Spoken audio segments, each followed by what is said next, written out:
Bienvenidos a Serpientes y Palomas, donde nuestro propósito es razonar, analizar y meditar en las escrituras y el cristianismo que surge de ellas. Yo soy Calderón y en cada episodio hablaremos de temas no para enseñarlos, aunque sin duda aprenderemos en el camino, sino que lo haremos para buscar ser aquello que Jesús nos dijo que fuéramos, prudentes como serpientes y mansos como palomas. Hola, espero que estés muy bien, espero que estés teniendo una muy buena semana. Vamos en buena racha con la segunda semana del año y segundo lunes que subimos episodio, aunque yo diría, en mi defensa, que ya van como 4 semanas o 5 que cada lunes sube episodio, solo que esta es la segunda del año, pero voy con buena racha, como te platicaba en el episodio anterior, si no lo has escuchado. Me gustaría subir, sí, todos los lunes un episodio, todos los lunes del año, si Dios quiere y si llego a tener la disposición también de hacerlo. Y sería mi propósito. Gracias a Dios, el año pasado, desde que empezamos a subir episodio, todos los meses desde entonces hubo al menos un episodio, pero bueno, no me quiero conformar con eso. Quisiera tener un episodio semanal y que pueda compartirte algo cada semana, porque sin duda Dios está obrando, si Dios no deja de obrar. Y además, como te he platicado, también tengo muchos mensajes que he compartido ya en años pasados y pues quisiera también compartírtelos a ti, ya que estoy haciendo el podcast y poder tener un lugar donde estén guardados. Y si me pasa muy seguido platicar con gente y pensar en algún mensaje que di o que compartí y que ojalá esa persona pudiera escucharlo, y pues el podcast me sirve, como te digo, de alguna manera de tener ahí esos mensajes guardados. Y si alguien me da la idea de, mira, este mensaje te podría servir, pues ya simplemente mandarle el link. Y espero que tú también puedas hacer eso y que entre más gente nos conozcan, pues puedan también ser de utilidad para sus vidas. Quizá estos mensajes yo los grabo ahorita en el 2024, 2023 y alguien los llegue a escuchar hasta dentro de 2, 3 años y les sirva su vida en su momento. Entonces, yo estoy confiando en el Señor de que en su momento le servirá a alguien y no tienen que ser muchísimas personas, pero con que Dios lo use, me doy por bien servido, y que nos use a quienes trabajamos y servimos en esto, porque no es un trabajo realmente, pero sí servimos y queremos dar algo de lo que el Señor mismo nos ha dado. Y el día de hoy quería platicarte precisamente de alguien también a quien Dios le dio mucho y que esa persona también dio mucho y sirvió bastante. Es un muy buen ejemplo de lo que es servir, de lo que es compartir, de lo que es dar, de aquello que hemos recibido. Estoy hablando de David Wilkerson. Quizá lo conozcas por su libro La Cruz y el Puñal, que fue muy popular en su momento. Hasta hubo una película y también sacó bastantes libros después de eso. La película, la última vez que supe, estaba en Prime Video de Amazon Prime, pero no sé si todavía sigue y se llamaba igual La Cruz y el Puñal. Es una película ya viejita.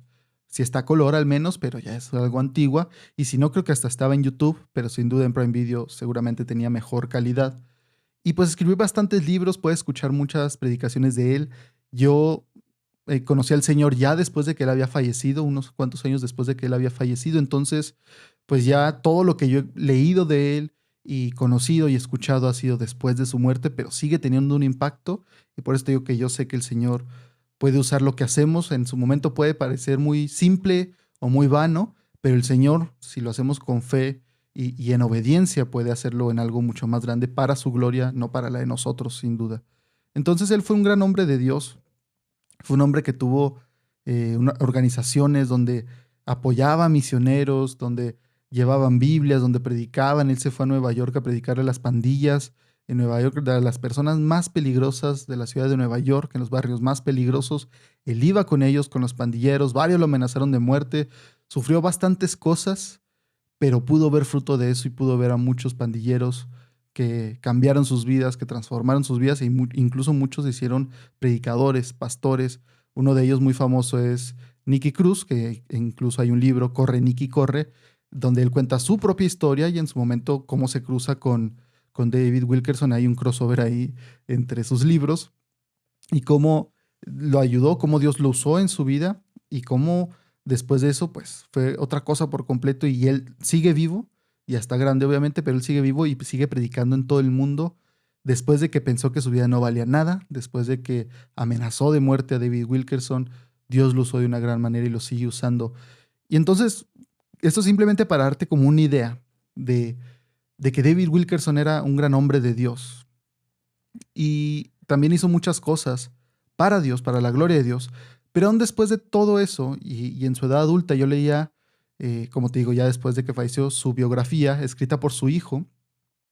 Y en esa biografía, el hijo contaba que ya incluso en sus últimos años, ya más grande, David Wilkerson, porque sí estaba algo grande, ya tendría 80 y tantos cuando falleció, incluso en sus últimos años, después de años de servir en el ministerio, después de ver a cientos o miles de personas venir a Cristo, después de impactar la vida de miles de personas, de ayudar a miles de personas, después de todo eso y ver cómo Dios lo usaba, él todavía batallaba con una cosa en específico y seguramente batallaba con más, pero en la que me quiero enfocar hoy es que él batallaba en aceptar la idea de que Dios lo amaba, porque por la iglesia en la que él creció y todo, siendo cristiano, pero él creció en una tradición quizá en la que se trataba mucho de tu desempeño. Entonces, sí, la salvación es por gracia y no por obras, pero como que tenía esta idea de que tenía que seguir desempeñándose bien para que Dios lo siguiera amando.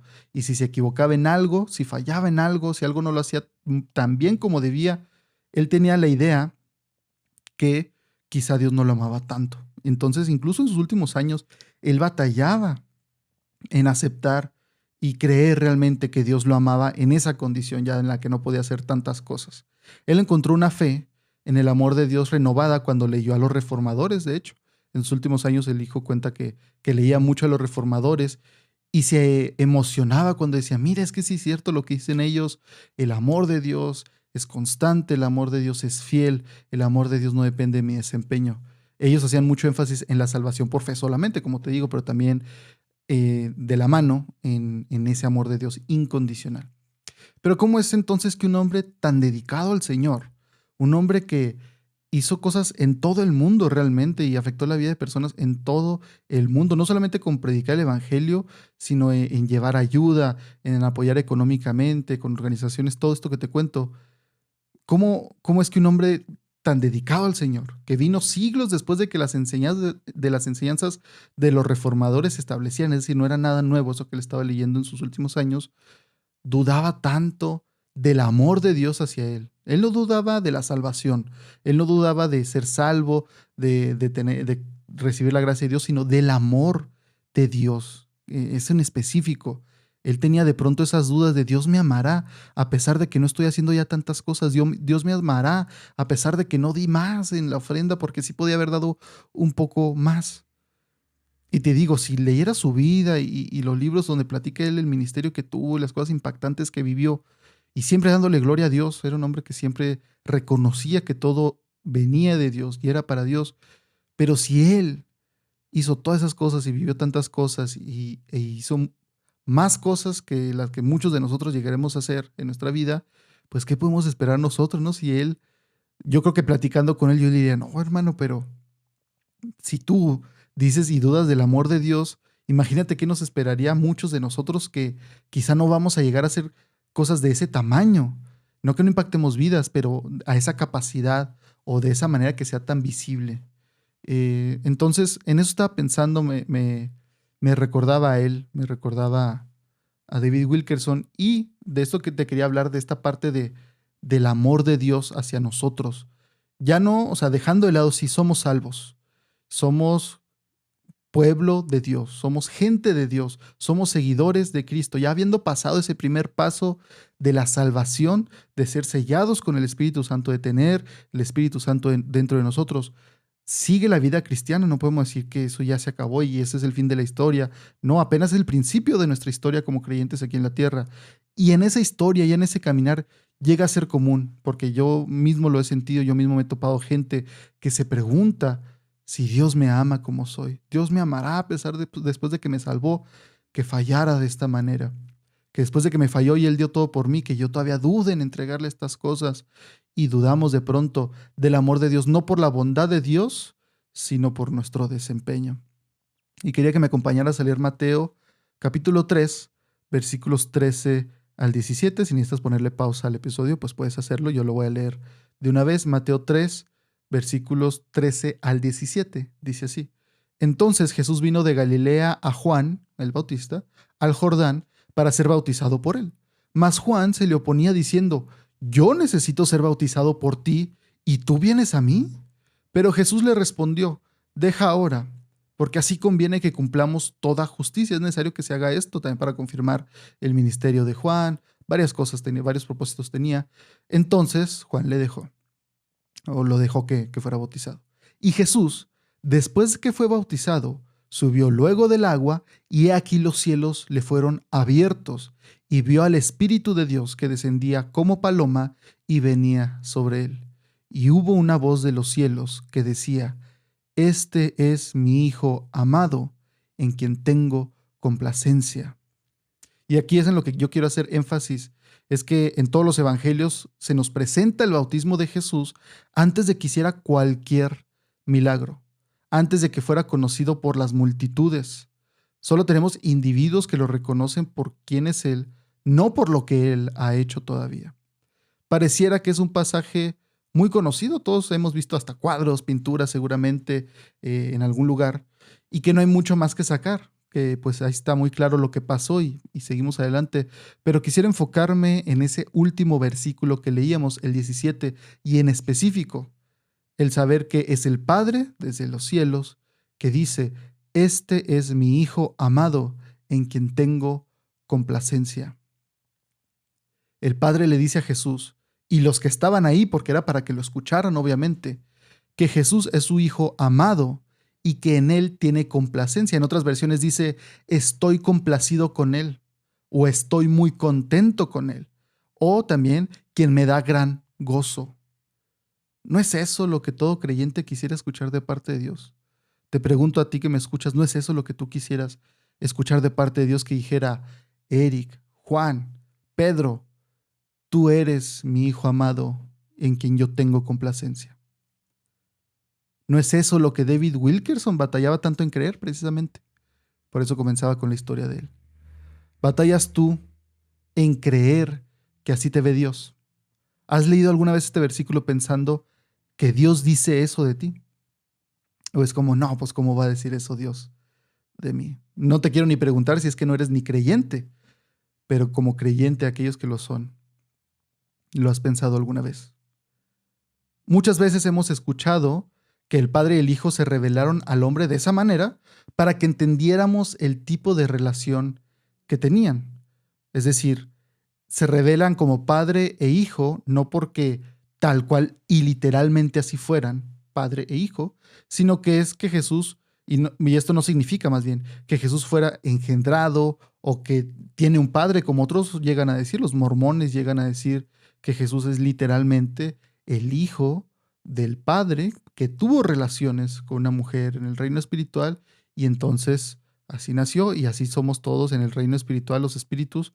Así nacieron de la procreación literal, de tener relaciones sexuales, para que así nacieran las almas, y entonces así nació Jesús, porque literalmente es su Padre. Eso no es lo que nos quiere dar a entender la Biblia, porque entonces seguramente también tendría una madre Jesús, física, pero en el reino espiritual, entonces ya no sería tan física, ¿verdad?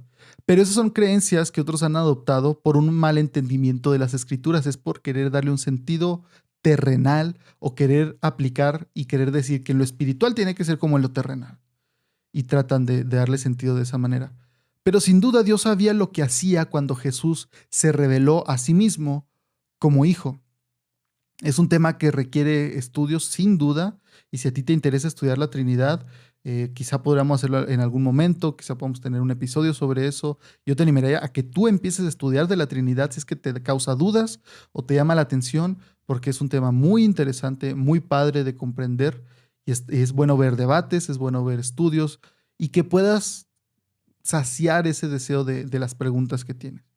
Pero yo quiero que entendamos que vemos al Hijo y al Padre, y que así se revelaron para que nosotros entendiéramos mejor cómo Dios se relaciona con nosotros una vez que somos adoptados a la familia de Dios. Lo que quiero decir con esto, que es que todo este lenguaje de familia, de padre, hijo, Dios lo ha usado para que nosotros entendamos el cómo nos ve y cómo podemos verlo. Es decir, Dios decide revelarse como padre e hijo en la primera y segunda persona de la Trinidad por nuestro bien.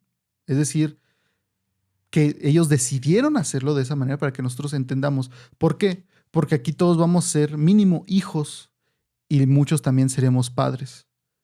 Y entonces, al Dios revelarse de una manera y en una relación tan universal, es para que nosotros podamos entender un poco mejor. A mí me ha tocado escuchar varias veces en las iglesias decir a muchos padres nuevos que dicen, hasta que tuve un hijo lo entendí.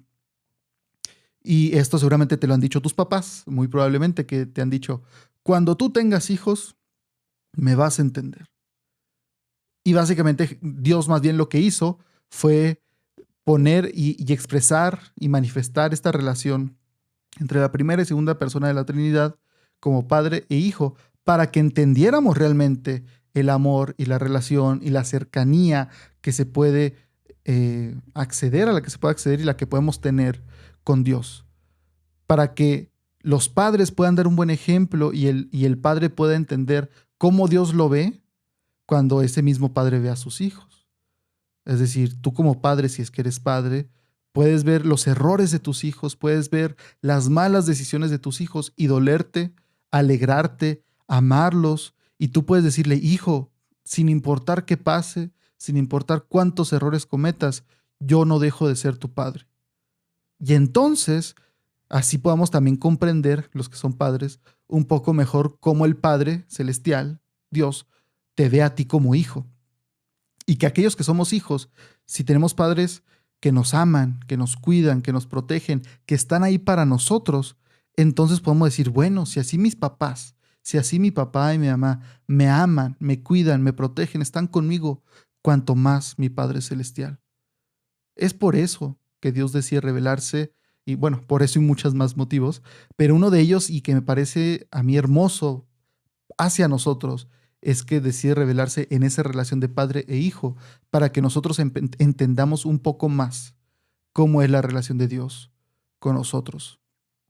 En Romanos 8:15 leemos que dice, pues no han recibido el espíritu de esclavitud para estar otra vez en temor, sino que han recibido el espíritu de adopción por el cual clamamos, Abba, Padre.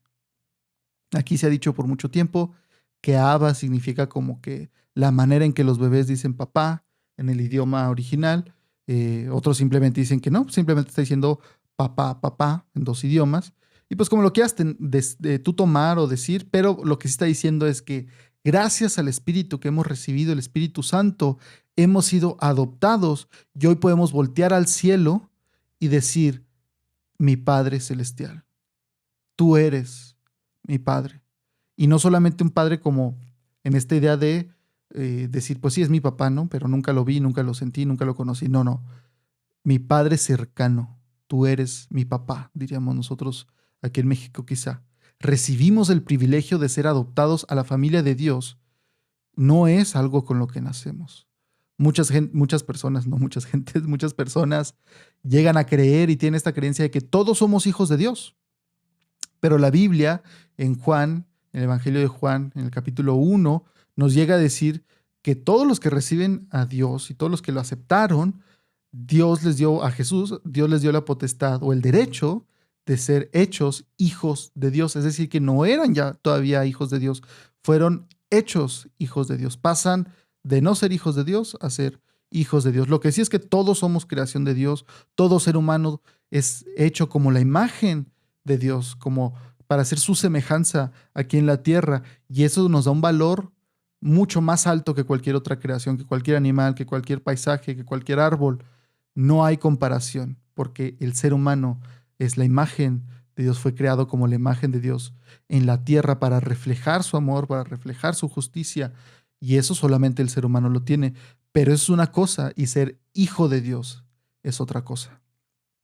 Es interesante ver cuando leemos los evangelios, si te has fijado, que Jesús comienza a llamar a los discípulos hermanos después de que resucita.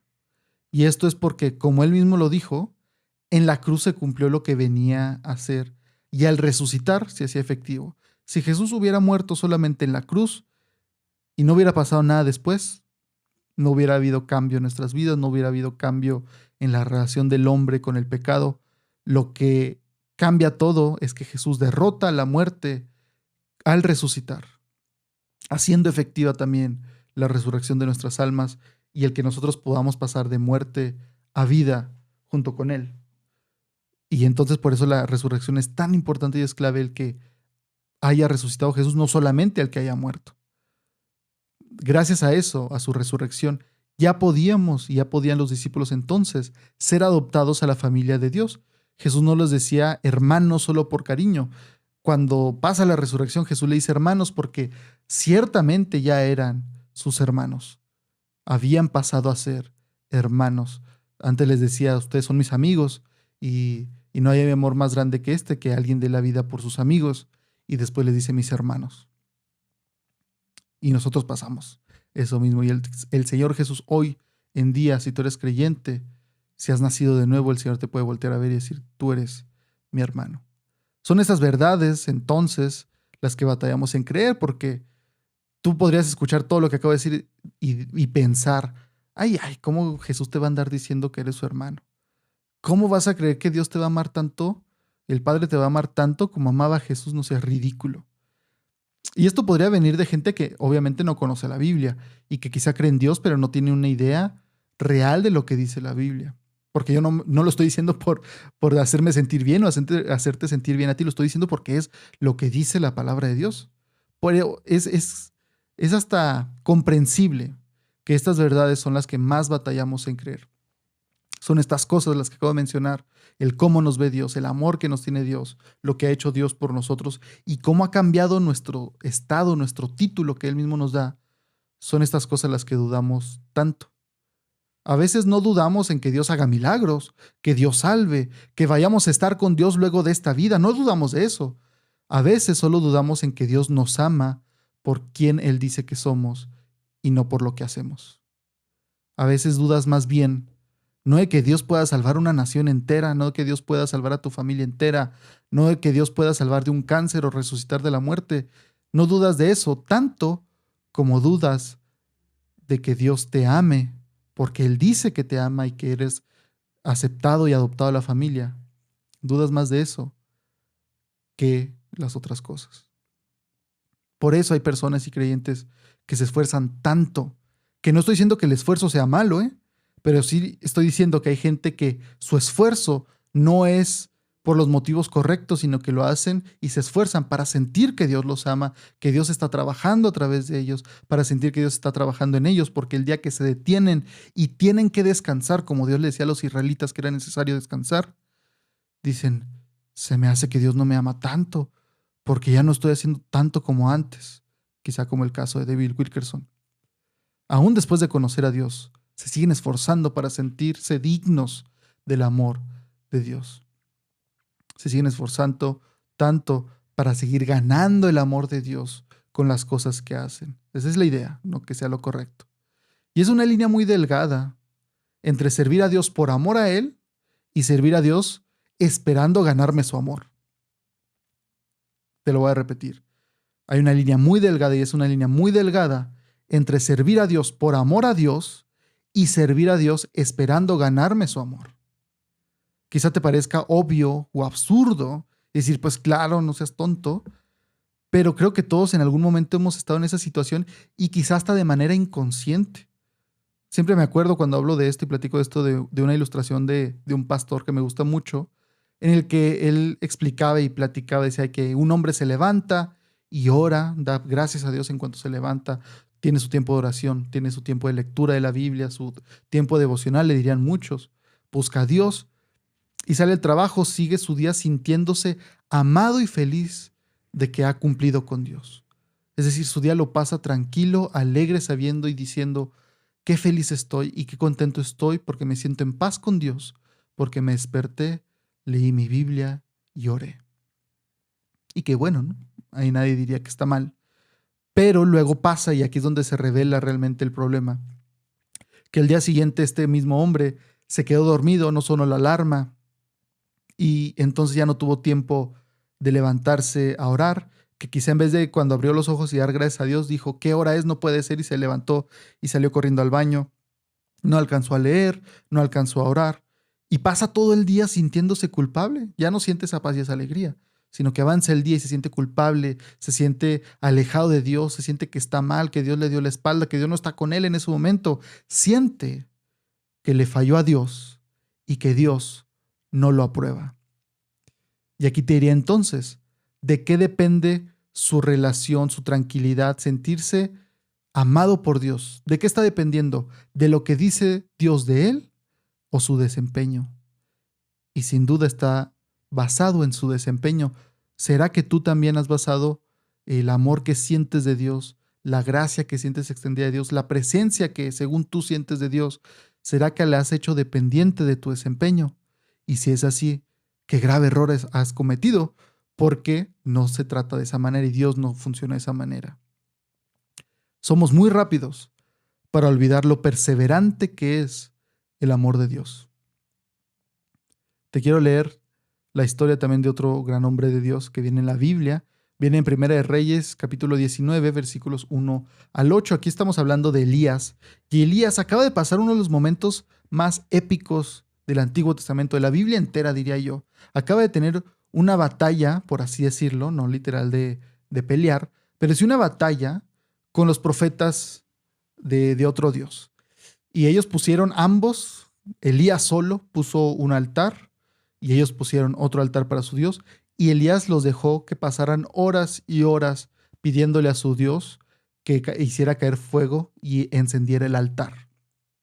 En algún momento Elías hasta se burla y le dice, grítenle y cántenle más fuerte porque a lo mejor anda en el baño. Y se burla él. Y cuando es momento de que Elías clame a Dios, lo hace y caen bolas de fuego y consumen el altar. Entonces viene de un momento épico de sentirse o de deber sentirse en la cima y decir, Dios me respondió, no porque él lo hiciera, ¿verdad? Obviamente, y Elías lo sabía, pero sí por decir, Dios me respondió y Dios me respaldó, le demostró a ellos que él estaba conmigo y que él es el Dios verdadero. Pero pasa ese episodio y después de todo eso que pasa, luego le avisan a Elías y le dicen, oye, por cierto, te anda buscando la reina porque te quiere matar, ¿eh? Entonces aguas. Y empieza Elías y se va y mejor dice, más vale aquí huyó que aquí quedó. Y huye. Y aquí es donde retomamos en 1 Reyes 19, 1 al 8. Dice, Acab dio a Jezabel, la reina, la noticia de todo lo que Elías había hecho y de cómo había matado a espada a todos los profetas, porque después de lo que pasó, los mató a espada, ahí sí. Y dice, entonces envió Jezabel a Elías un mensajero, diciendo, así me hagan los dioses, y aún me añadan, si mañana a estas horas yo no he puesto tu persona como la de uno de ellos, es decir, si hasta ahora no te he matado todavía.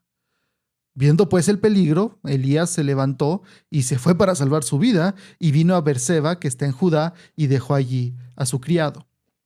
Y él se fue por el desierto un día de camino, y vino y se sentó debajo de un enebro, y deseando morirse, dijo, basta ya, oh Jehová, basta ya, oh Señor, quítame la vida, pues no soy yo mejor que mis padres.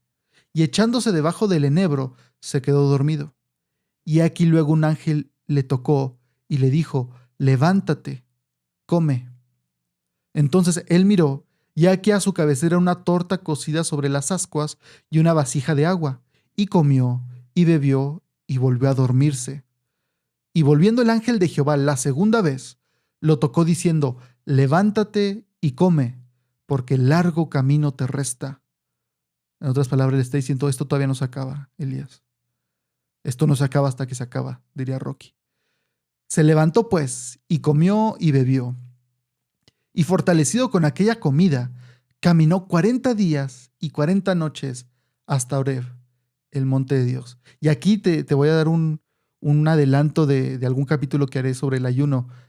3 personas en toda la Biblia ayunan 40 días. Jesús, Moisés y Elías. Y a diferencia de nuestro concepto más común que tenemos hoy en día del ayuno, que es ayuno para ver a Dios moverse, que no estoy diciendo que esté mal, pero a diferencia de esa idea que llegamos a tener de voy a ayunar porque quiero ver a Dios moverse de manera sobrenatural, estas 3 personas que ayunan 40 días, primero vieron algo sobrenatural y a causa de eso sobrenatural que vieron, deciden ayunar después de eso 40 días. Que es algo curioso y que es un tanto diferente a lo que solemos hacer, pero ese es el adelanto nada más. Ya volviendo aquí al texto, dice, aquí podemos ver que Elías, por sus palabras, a pesar de que un día vio algo magnífico, épico, y hasta mató a varios profetas, Hizo algo que no cualquier persona podría hacer en la tierra. Y fue respaldado por Dios. Pero después de todo eso que vio y experimentó y que él mismo hizo con sus manos, se siente un fracaso. Y llega a decir, yo no soy mejor que mis padres. Es decir, si creía que por lo que pasó yo era el jefe, yo era el top, no es cierto. Pero él nunca creyó haberlo hecho él mismo. O sea, no te equivoques en pensando o en pensar que en algún momento tuvo Elías altivez, porque no, sin duda él reconoce siempre. Pero entonces aquí vemos más bien su corazón cómo está desanimado. Y decir, sí, pues fue Dios y todo, pero a pesar de eso, y a pesar de que Dios me usara y eso, no, yo no soy mejor que mis padres. ¿Y cuál es la respuesta de Dios? Diría yo que es lo importante. ¿Cómo le responde Dios? Lo señala, le reclama y le dice, ay Elías, pues que no viste lo que pasó ayer, ¿cómo se te ocurre tú, hombre, a decir esto? ¿Y cómo puedes pensar que algo te va a pasar, que no viste lo que sucedió ayer, que no viste mi gran mano poderosa moverse? No, Dios no le responde de esa manera, Dios no lo señala, no lo hace sentir mal, no le dice que en efecto, sí Elías, tú ni a los talones le llegas a tus antepasados, no le dice nada de eso. ¿Qué hace? Dios manda a un ángel a cuidarlo, a darle de comer. No le da un discurso de por qué está mal, ni le dice que usará a alguna otra persona en lugar de él porque se sienta así. No le dice, no, ya tú no me sirves, esa actitud no es la buena, ya quédate aquí pues. No, lo anima y lo cuida. Este es tu Dios.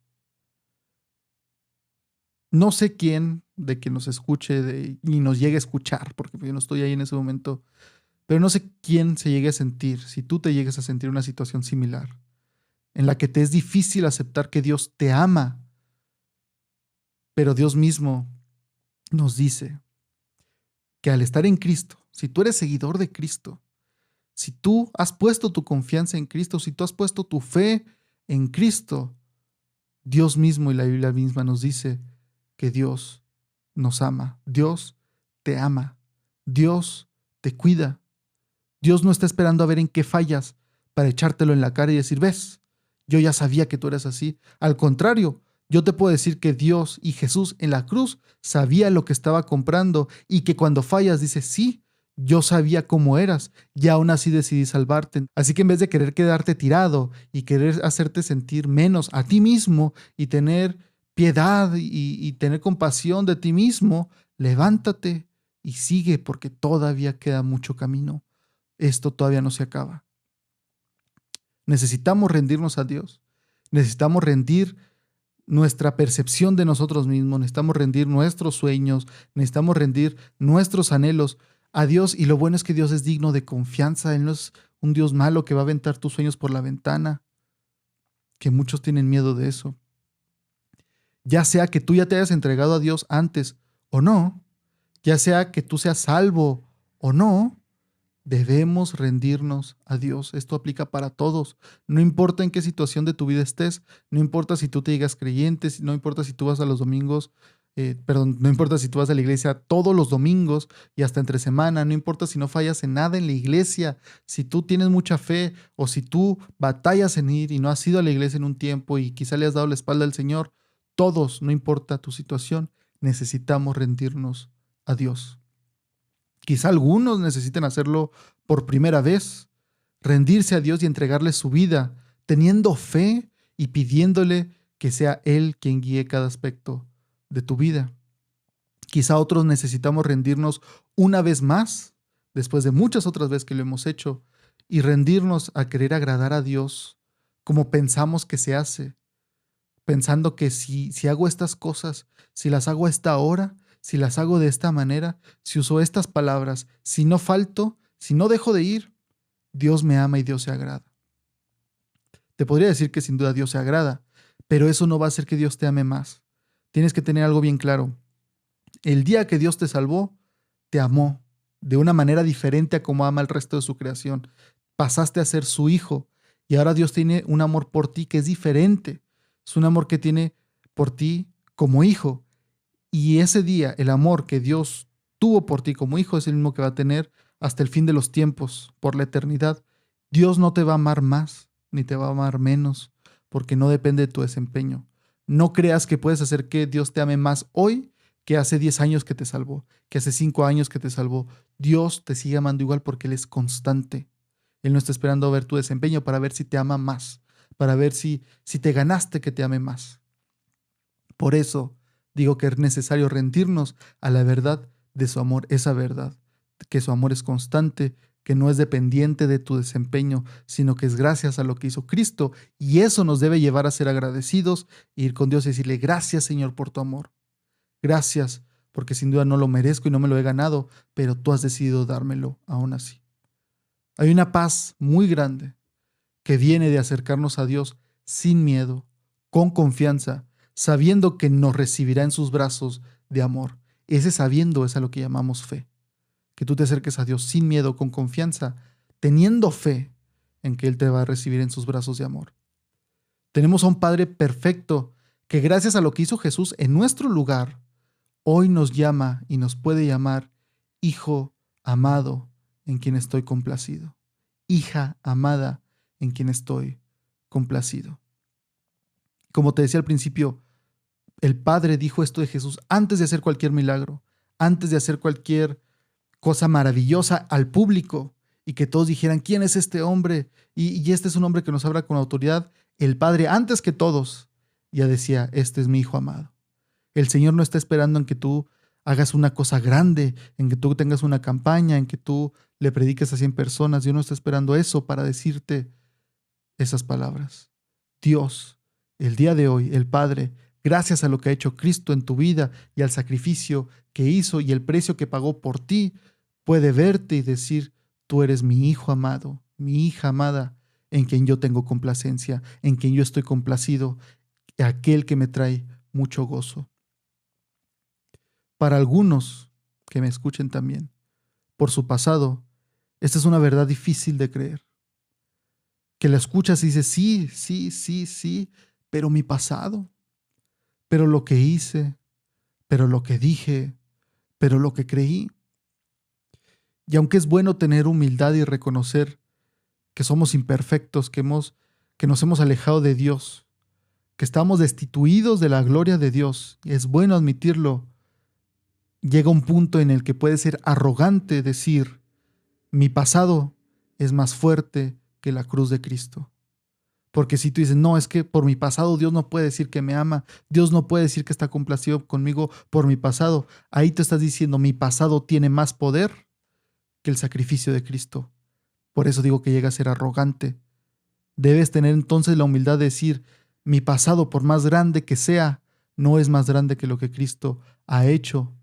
Y por fe, aún si batallo en creerlo, pero por fe, Señor, por una fe del tamaño de una semilla de mostaza, no será muy grande, pero esa fe me dice, y en esa fe confío, y esa fe es la que pongo en decir que sí, soy tu Hijo amado, y que estás complacido en mí, gracias a lo que ha hecho Cristo.